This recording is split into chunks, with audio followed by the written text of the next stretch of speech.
Welcome again, everyone. Hi, my name is Annabelle Munson. I'm your host and moderator today.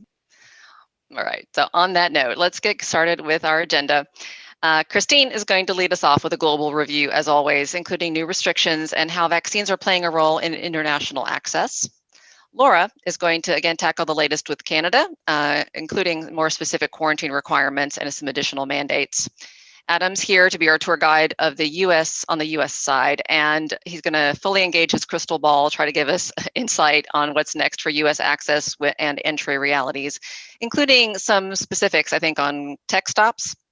And then I have a new guest with us for a brief update as well from our workforce development team here at Universal. He's going to have a reminder for all of you looking to use some of this downtime in flight time for continuing education.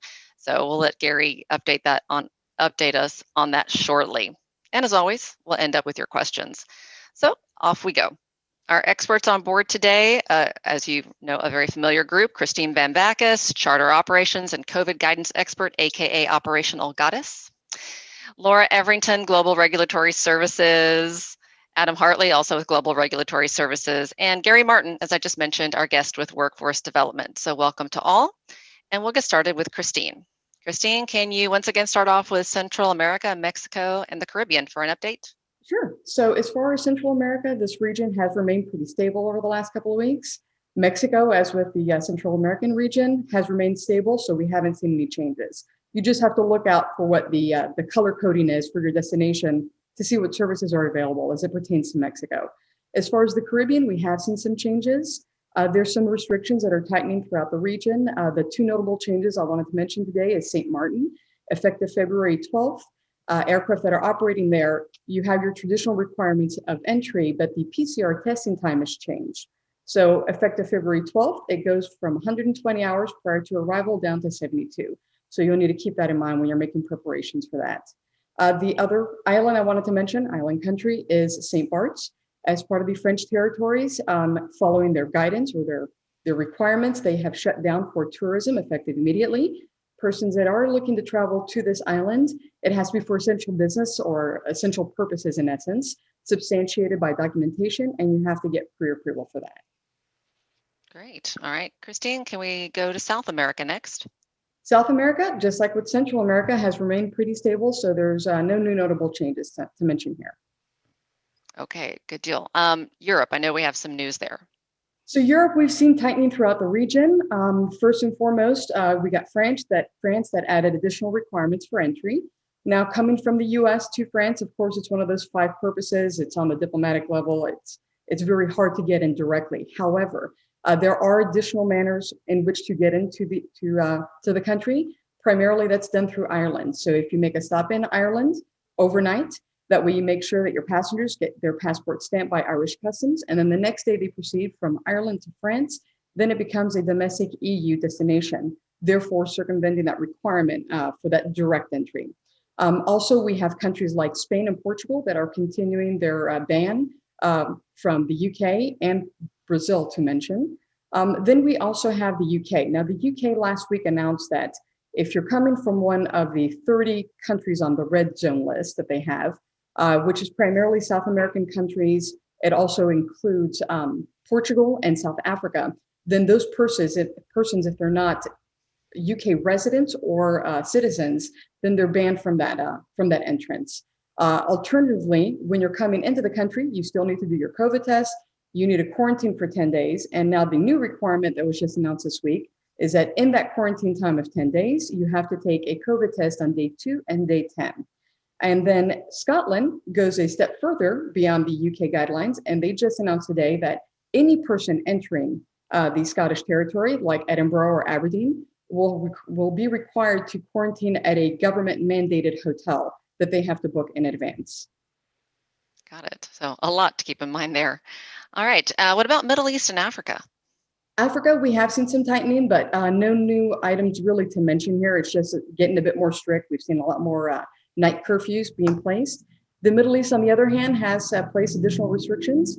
We've seen Kuwait that effective February 7th banned entry from any non-Kuwaiti citizens or residents.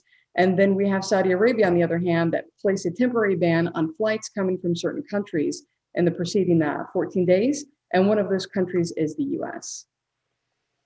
Good deal. Got that. And then, as always, we end up with Asia Pacific. So this region has remained pretty stable, but there are a couple of changes I wanted to mention. First is the Philippines.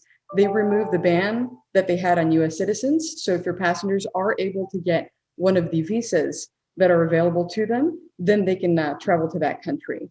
And then last but not least, French Polynesia, part of the French territories, has officially closed for tourism. So the only way to get into the country is for essential purposes.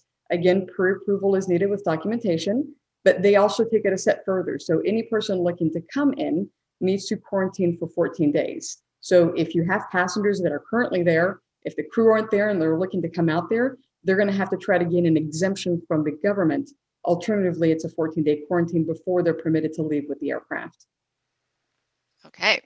And then I wanted to move next to a really popular topic. Not surprisingly, we're getting questions about pretty much all the time: COVID vaccine passports or other similar type of documentation. So any news there? So IATA is trying to come up with a consensus on what it may look like. So they're working towards that. We've seen the European Union try to create something. We have countries like Iceland that if you're one of the nationalities that are permitted to enter and can show proof of vaccination, they'll permit you to forego the quarantine. Now we have Denmark that has officially announced that in the next 2 or 3 months, they're going to come up with a COVID vaccine passport.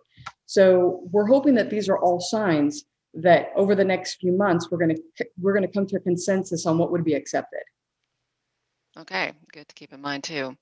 So shifting gears, the World Economic Forum. I know there was a change recently. Can you tell us more about that?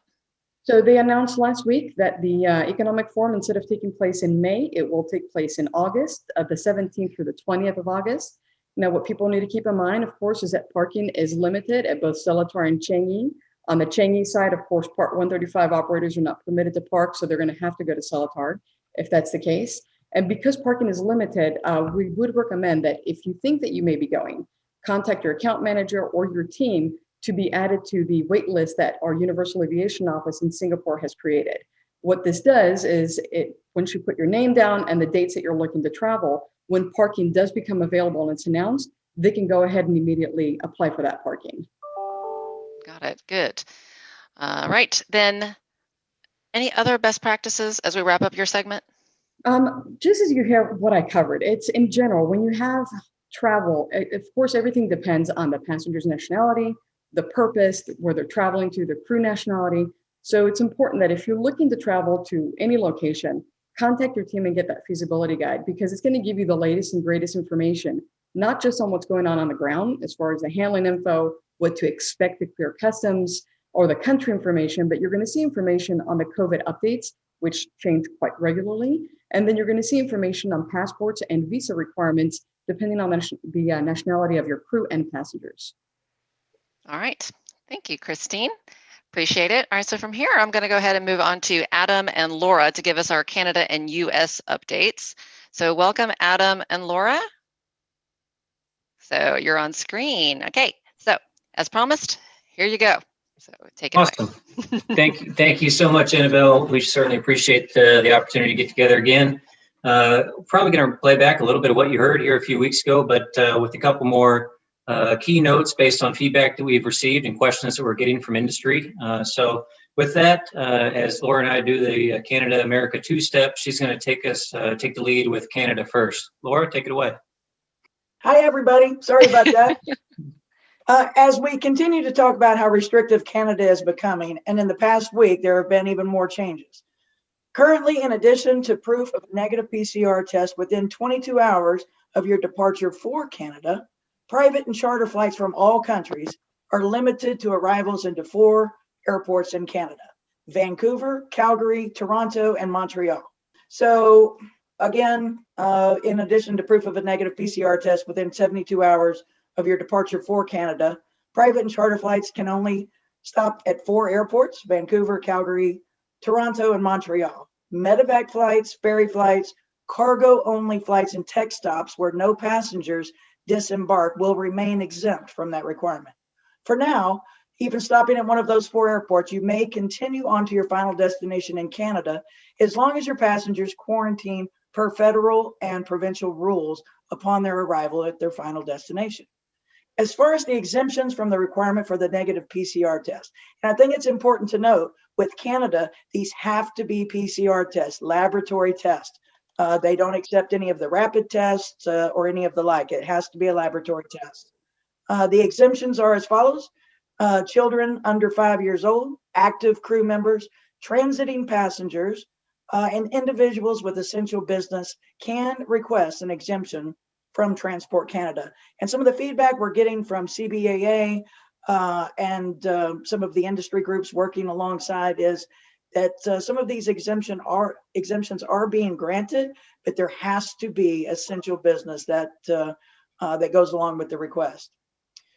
Unlike U.S. CBP, Customs and Border Protection, Canada Border Services Agency, Canada Customs, is taking a very active role in the enforcement of all of these requirements. They're working very closely with Transport Canada and the Ministry of Health. The kicker to travel to Canada for the passengers is anyone arriving in Canada, even with proof of a negative PCR test, must still complete the full mandatory 14-day quarantine.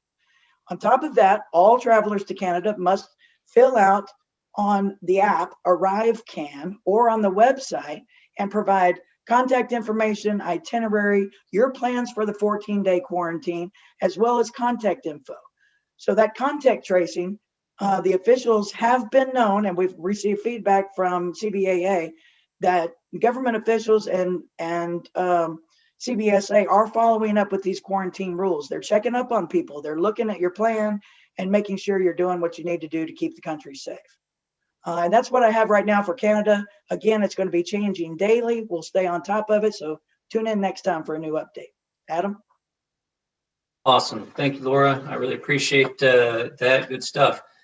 So we talked about a really highly restricted environment in Canada. They have taken pretty much everything and made it as strict as possible right now. So I know CBA, like you said, is working to try to push in the other direction, but it kind of translates to what we're doing here in the U.S. So when Laura talks about those main things under access and who's allowed to enter Canada for essential purposes, the same kind of controls are in place here in the U.S., but through presidential proclamations. So presidential proclamations remain in effect, with South Africa joining the group here last week or so.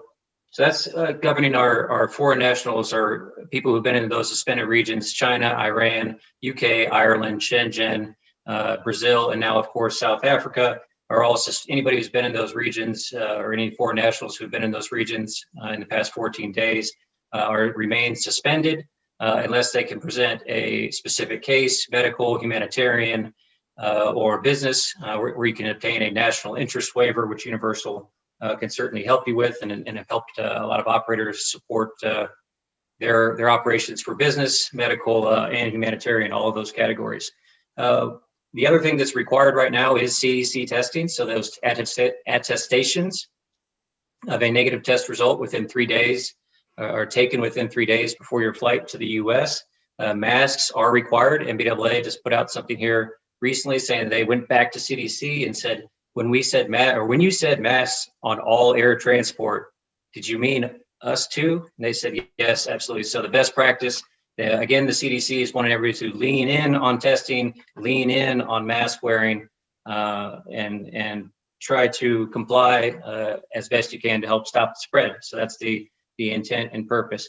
I wanted to point out that over the past week or so, Laura and I have had an opportunity to peek in on a couple of big operators and see how they're managing the CDC attestation process. Of course, Universal's adding them as a free value add to anybody who does U.S. Customs with us, but we wanted to know how other operators are managing this requirement. So we've seen some pretty cool electronic systems, some way people using some questionnaires, things like that, databasing it in an electronic database rather than keeping a hand on paper files. So remember, there's a lot of ways to go at this problem, a lot of ways to both gather the information from your necessary passengers and database it. The CDC has requirements of of the verbiage you need to use and what exactly these people need to be attesting to, and if they don't, what the criminal penalties are. But they don't tell you that you have to do it in this format. So be innovative, find where it works best in your process. But we've seen some pretty cool stuff. So anybody who wants to reach out and talk about that or is looking for an opportunity to maybe do something different, let us know. Quick reminder, CBP, as Laura said, plays no role in CDC attestation enforcement. In the chat, I saw some pretty cool stuff where we're talking about having actually been met by CDC officials to check negative test results, or in this case, they just asked for the test results, or check your attestations. So yeah, CDC is out there on the ground. They're out there at the airports, as they have been since February. So throughout funnel airports and all of those things, CDC is still out there and enforcing.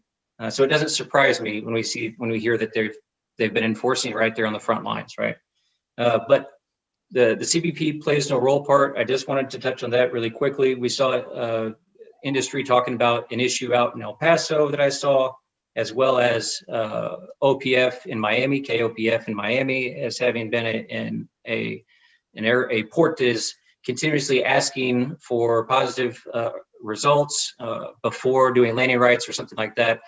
So we're reaching back out to those ports right now and coordinating through CBP headquarters to try to streamline that and smooth out wherever that misconnection is on who should be and who shouldn't be enforcing these regulations.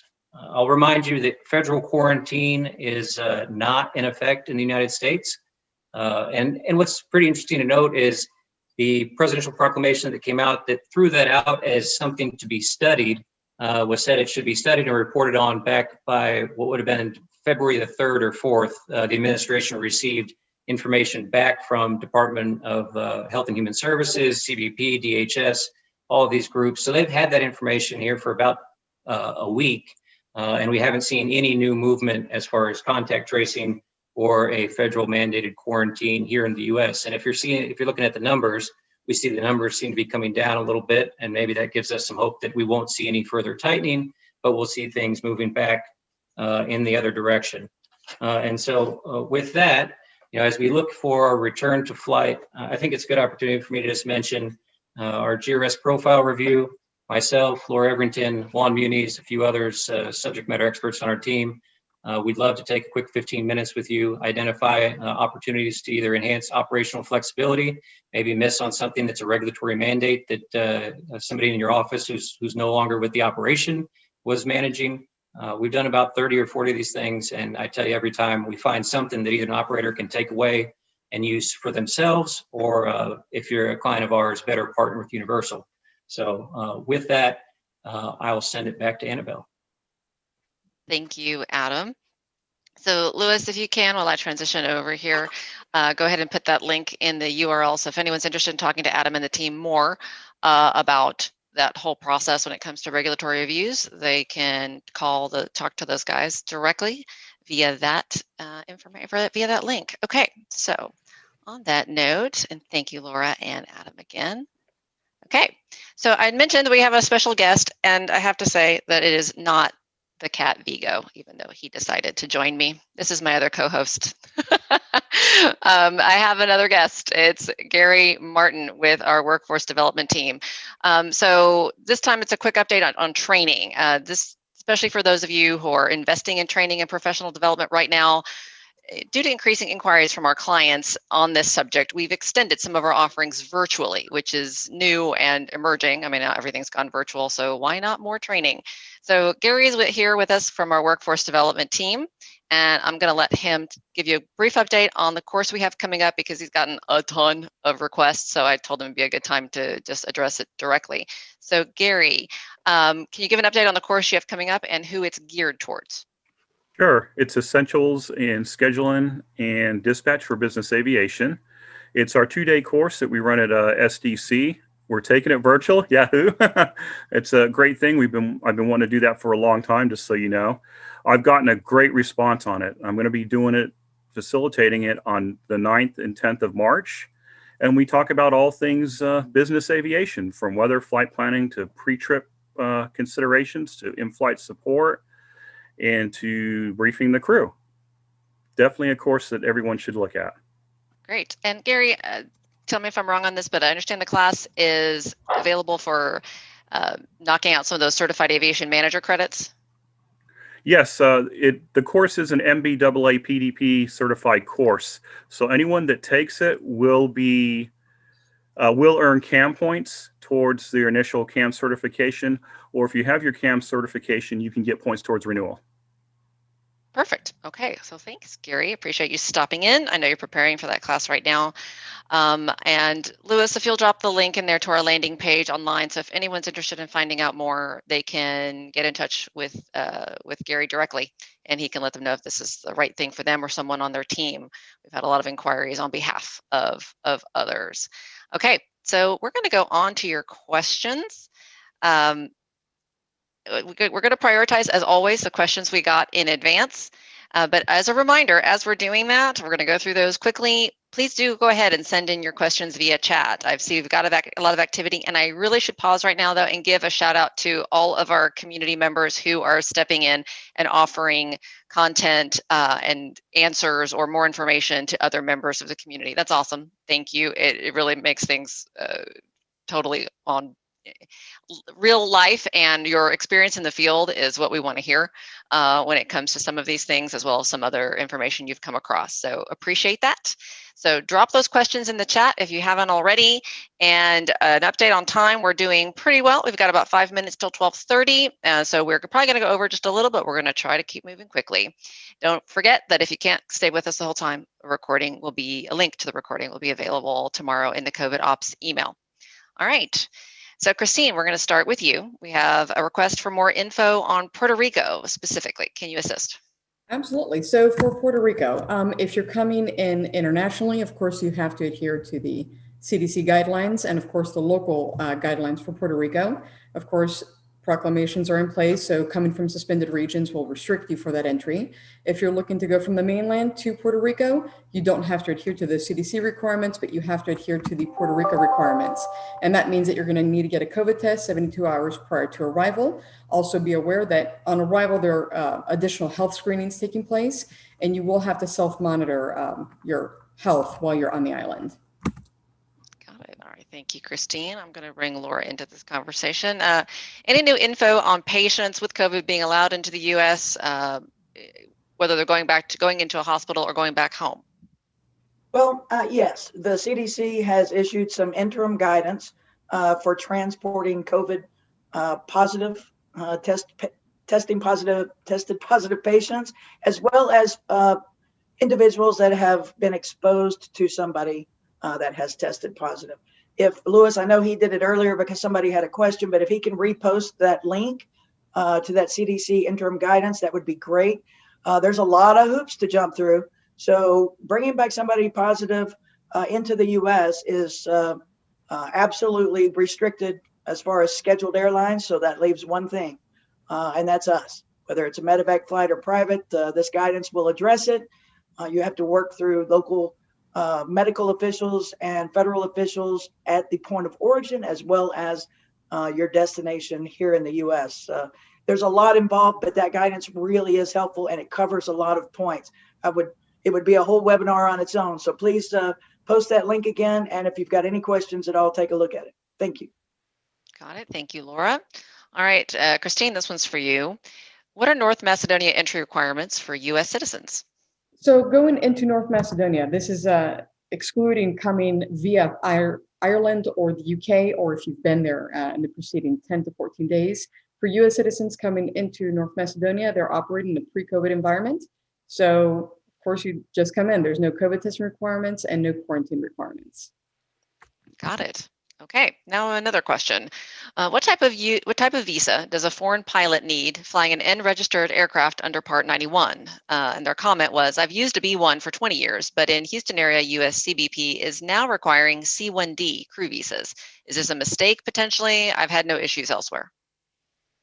Adam, yeah, I think that's definitely just a mistake, just a one-off where you're dealing with an officer who was confused about the regulations.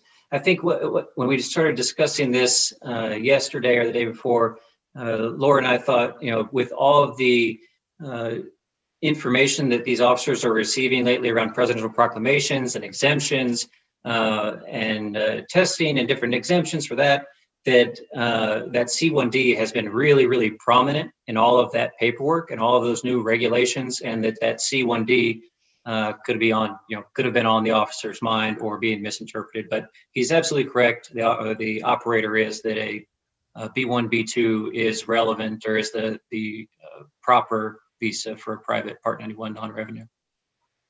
Got it. Thanks, Adam. Next question. Very much interested in finding out when trips will be allowed for U.S. Mexican citizens into Canada. Mainly, they're hoping to get into Montreal.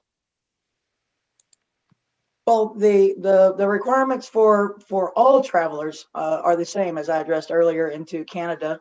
As far as, there's nothing changed with visa entry requirements or documents. Nothing changed with anything else other than what we discussed earlier. You must go into one of those 4 airports unless you're exempted for one of those other reasons, and quarantine for 14 days if you're a passenger. Crew members are exempt from the negative PCR testing. However, there are some exceptions around that as well. But if they have any specific questions, just please let me know. But there is no bias one way or another towards any type of citizenship. It all goes for all travelers. Great, thank you. Christine, I think this one's for you. Looking for a COVID update for entry and staying 10 days in Anguilla.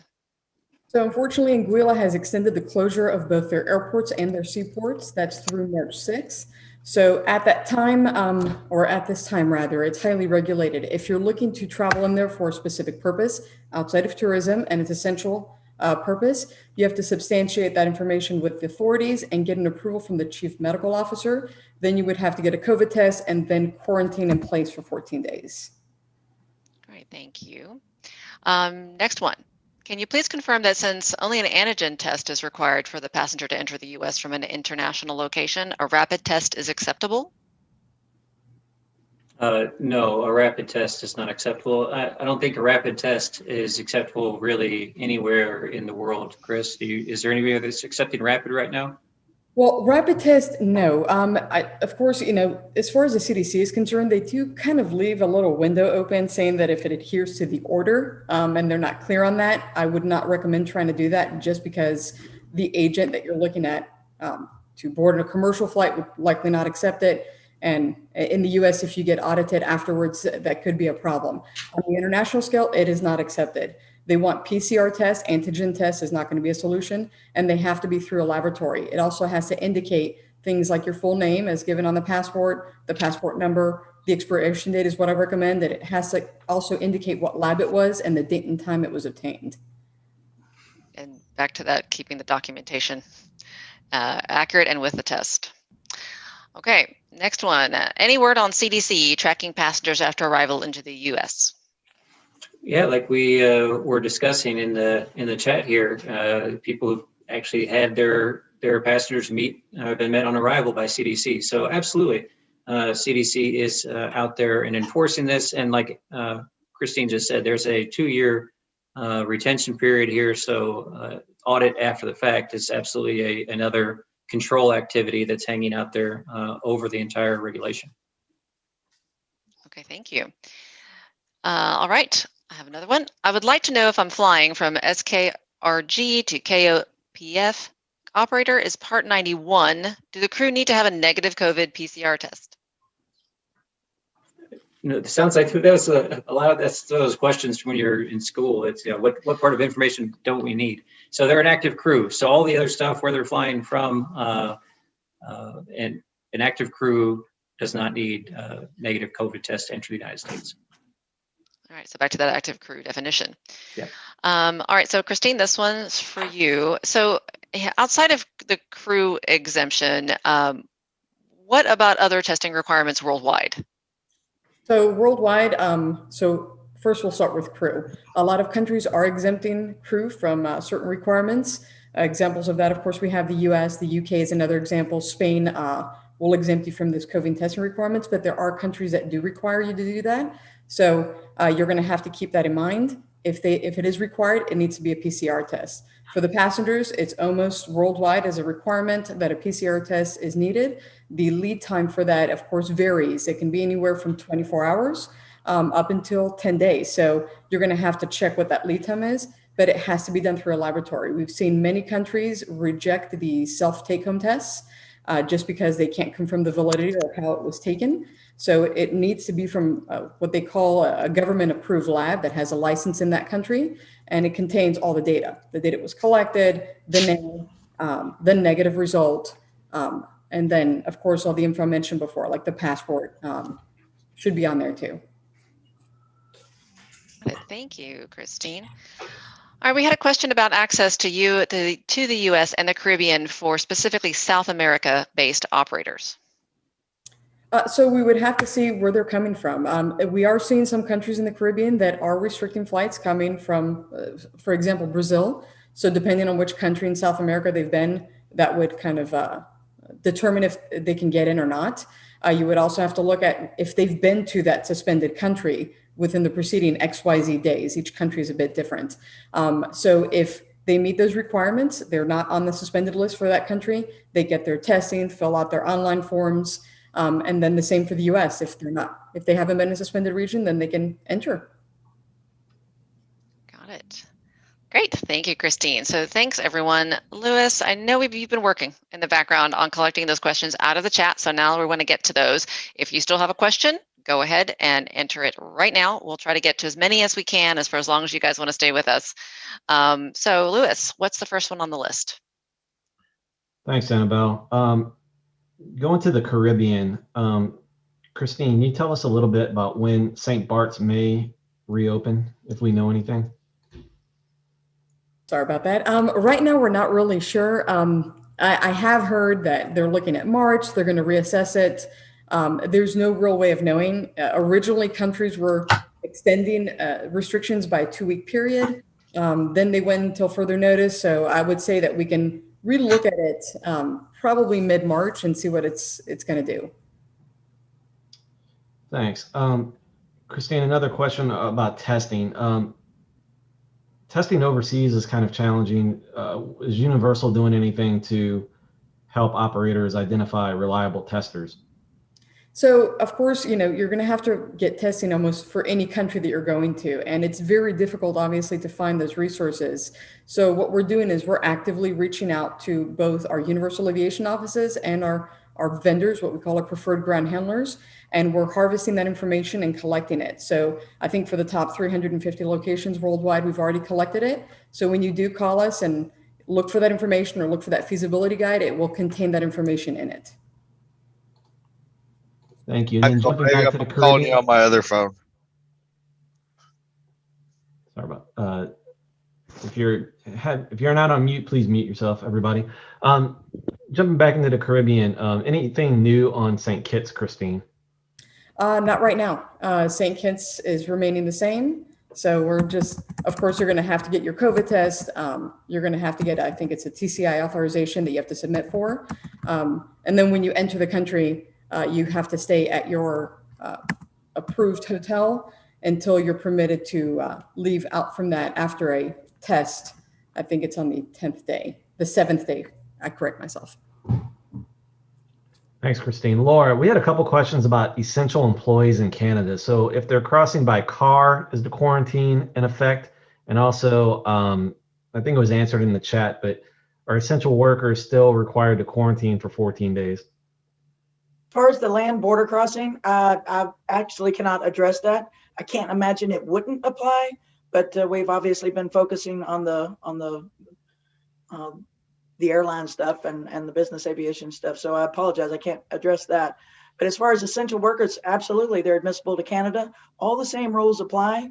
They would have to self-quarantine at the hotel, but they would be allowed to go back and forth from the hotel to the workplace. And that's it. They would be very restricted. Thanks, Laura. I'll throw this one out to the group. Not sure if it was answered, but if you're returning to the U.S. from Mexico, is a home test passengers take with them acceptable? A home test. So if they take a home test and then that test is able, I don't know. So a home test is only valid if it's then sent to a lab for a lab result. So if they had a verified PCR lab result that was from a home test, it's valid for 3 days. So as long as they would use that valid PCR test from a lab, they would have those 3 days to go to Mexico and return. A home test that you'd be taking down in Mexico, or I'm assuming that sounds more like a rapid test to me. Is that what it sounds like to you, Christine? Would not be acceptable. So the through a lab is a big qualifier on test results. Correct. The take-home test for the US, it mentions it has to be a viral test, and the CDC is very clear on what that is. And of course, you can see on the website what falls in that category. On the international scale, those take-home tests to enter are likely not going to be accepted. We've had quite a few different countries actually call that out, where they will not permit those tests. Because you also have to remember that you have to send that information in advance to authorities, and they will approve or disapprove your entry into the country. Thanks, Christine. Could you just go over really quick again the corridor into France via Ireland? So as far as France is concerned, if you're looking to go direct from the US to France, it has to be one of the 5 reasons. I think one of them is diplomatic. It's highly unlikely that you can go direct because of all the restrictions they have in place. However, if you do operate from the US to Ireland overnight, that way your passengers and crew enter the country. And what's important here is that the passports of the passengers are stamped by Irish Customs. Then the next day you operate from Ireland to France, then that's considered a domestic EU leg and no longer adheres to the requirements that you would if you were coming direct. Thanks, Christine. Adam, Laura, or Christine, either of you. We got this question quite a few times. Are flight crews having trouble using the airlines without a PCR test if they are repositioning for duty? I know we've got some information from MBAA, but what our opinion is.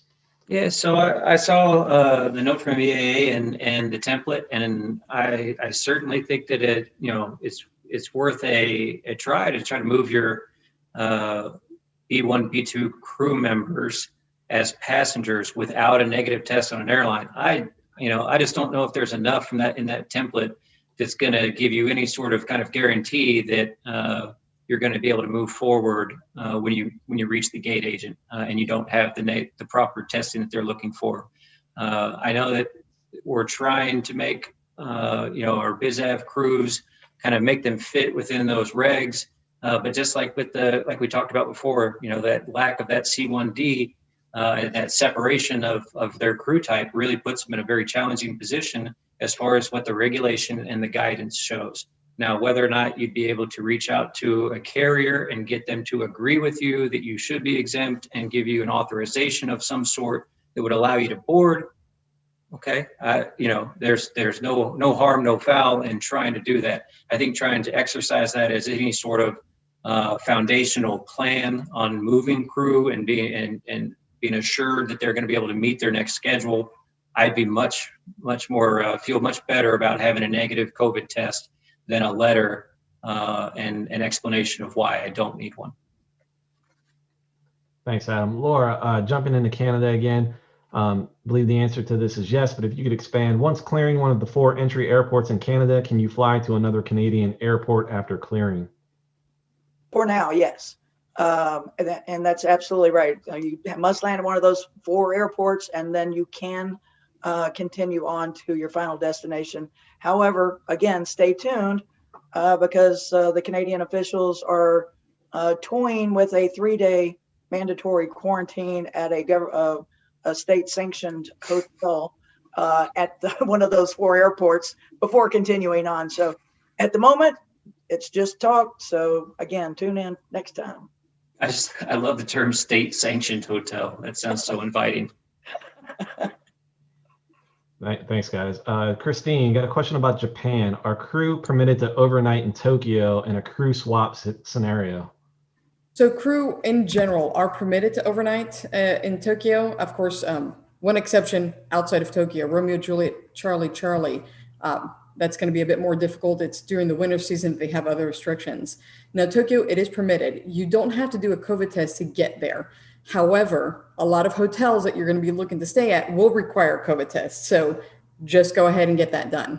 Of course, also upon arrival, you're going to want to make sure that you're going to be speaking to health authorities, and they may look to test you on arrival. Also for departure, just so you guys know, as far as Tokyo is concerned, both Haneda and Narita have testing sites at the airport. You do need to make appointments in advance. I would recommend Narita over Haneda just because of the traffic, but it's something that is possible. Thanks, Christine. And looking at Italy, what are the current requirements for getting into Italy from the US? Of course, it is highly restricted. The only way to get in is for essential business, unless you're an EU national. So for essential business, you have to substantiate that with a letter. You have to get pre-approval. And if you're approved for business, then it's up to 120 hours on the ground, quarantine free. Great. Thanks, Christine. Catching up on the questions, everyone, apologize. The corridor via Ireland, is it that you can get into France? Is it available to any other country in Europe? Will that work? It depends. You're going to have to look at that closely because each country in the EU is putting restrictions. So, for example, Spain is restricting the UK, so is France. Germany is restricting Ireland in addition to the UK. So you have to figure out where you can go in order to get to your next leg. So you may be able to get to your destination, but through additional stops or changing your schedule around in order to be able to do that. It is possible. Thanks, Christine. Laura, has the Canadian government issued any exemptions for incoming passengers to your knowledge? And if so, what were the circumstances? Yeah, it's each one is unique, and you have to apply for the exemption through Transport Canada to begin with. I'm sure they'll coordinate with the Ministry of Health, but there are no listed exemptions out there to speak of as far as individuals and specific scenarios. So each one is going to be handled in specifically on its own through application. So the answer is no, in short. Thanks, Laura. Christine, anything new with the Bahamas? The Bahamas, I haven't seen any change in requirements. Of course, to get in, you have to do your PCR test. You have to fill out the online form. And then on day 4, when you're on the island, you're going to have to do an antigen test. The crew, if you're staying less than 24 hours, you don't have to go through that COVID testing. But if it's over that time frame, you will. The other thing to note about the Bahamas is that each island to consider for your specific destination. Some of the smaller islands are putting in even weekend curfews where nothing is operating except essential businesses. Thanks. Laura, have you heard any news on whether Canada may go with the vaccine passport option? You know, they're as far as restrictions go, they're as tight as any country in the world. And if they do, I can expect that they would be one of the last countries to do it. But we'll certainly keep an ear to the ground and stay on top of that. But they're just so restricted, and it's changing daily. Thanks, Laura. Going to Mexico, not sure who wants to answer this one, but can the attestation forms be shown in digital format, or must they be on paper when re-entering the U.S. from Mexico? So, technically you're not showing them to anybody. Of course, if the CDC is there and wants to see it, then yes, you need to be able to produce it. But like I said before, digital format, paper copies, yeah, there's a lot of different ways to go about it. As long as you're hitting those same marks and people are attesting to the proper verbiage that CDC has required, and you can back up that digital attestation with a negative test result that's been provided, absolutely you could do something digital. Thanks, Adam. We got a question about vaccines. Is there any relief for those who have been vaccinated for Canada and US? Not yet, and Christine hit on it abroad, really, that we're seeing a lot of people talk about vaccination passports and immunization passports and what that's going to look like in the future. But right now, vaccines just are not an accepted substitute for negative testing in the US or Canada. Another question from Mexico. I don't know that we're going to have the answer for this one, but I'll throw it out there. Is medical oxygen available in the Cabo San Lucas area? There was a New York Times article saying it was in short supply. We'd have to reach out to our agent out there and see what's going on. I don't have that answer offhand. Wish I did. Thanks. And we had another question. I believe you guys addressed it earlier in the presentation, but can you talk again about the mask order that came out recently about wearing masks, I guess, in the cockpit? Well, what it says is that all passengers on air transit to the United States or within the United States are required to wear a mask. And the business aviation industry groups pushed back and said, CDC, did you mean us as well? And they said yes. When we said all air transport, we meant everybody. So again, lean in on mask wearing is the position of the CDC. Thanks, Adam. And I believe we've caught up. I think that's all the questions we've gotten so far. All right, so I'll let Lewis take another quick look while we wrap up. And we've gone a little bit over our projected time, but again, our goal is to answer as many questions as possible for all of you. As we do so, reminder, if I know if you've already dropped off, you won't see this reminder, but if any of your colleagues need to see this and they weren't able to because they're either flying, hopefully, or planning for a trip, or are just not unable to attend, the recording will be available and the link will be sent out in tomorrow's COVID Ops email. That said, any more questions, Lewis, that we came across as you skimmed through? I don't believe so. I apologize if we already answered this one. Christine, did you already talk about St. Kitts? Yes, Okay, I haven't gotcha. seen any changes really for St. Kitts. Gotcha. Great. That's Then it. I'm going to go ahead and wrap us up. But again, an awesome shout out to all of you that are participating in the chat. We're getting more and more of that every time we host one of these webinars and meetups, and love it. Please keep doing so. It makes, number one, it gives us more to engage with, and I think it spurs more people on to ask questions because they're thinking of things as you're putting out your information. And Adam put a note out there that I really want to emphasize. Hopefully, this is the message for everything that we're doing right now at Universal. It is not all doom and gloom. There is a lot to get through, but hopefully as your partners, we're here to help you with that. But most importantly, we get excited when we hear how you are traveling and what's happening. So even if you've got some eyebrow raising stories, we would love to hear them because it adds to our knowledge base. And then also we can help you clarify and create better ways to get going. And Adam's point on flexibility is key. Definitely anything we can be doing to help you stay flexible and ready for operations is our goal. Okay, so thank you all so very much. Again, look for that link in the email tomorrow. If there's anything else, just reach out to us at operationalinsight@univway.com. We'd love to hear suggestions for topics and or guests that you'd like to see us bring on board for their expertise. I should say we don't have another webinar right now on the schedule for February. We're kind of holding out to see what happens with perhaps additional US proclamations and or requirements for quarantine or other restrictions. Hopefully none of that materializes, but as things develop, we will announce if we need another program in February to help meet the need and get the information out to you and answer your questions. So hopefully no new restrictions, no major fires, but if that said, we will hopefully see you back in March. We are going to take the end of February off right now to let us all attend the Flight Operators Conference hosted by NBAA. That's March 23rd through 25th, right, Adam? Did I get the dates right? Awesome. You Okay, did. good deal. All right, so we'll be there as well. So look forward to seeing you there. Okay. We have a great question in the chat about Dogecoin. That's great. I'm going to let Adam handle that offline. All right, so thank you all so very much. And once again, love to see your faces. Pleasure. And so I guess I'll have to come up with new decor next time because Valentine's Day will be over. A new challenge for me. All right, guys, take care and a pleasure having you as always. Bye-bye. Bye. Yeah.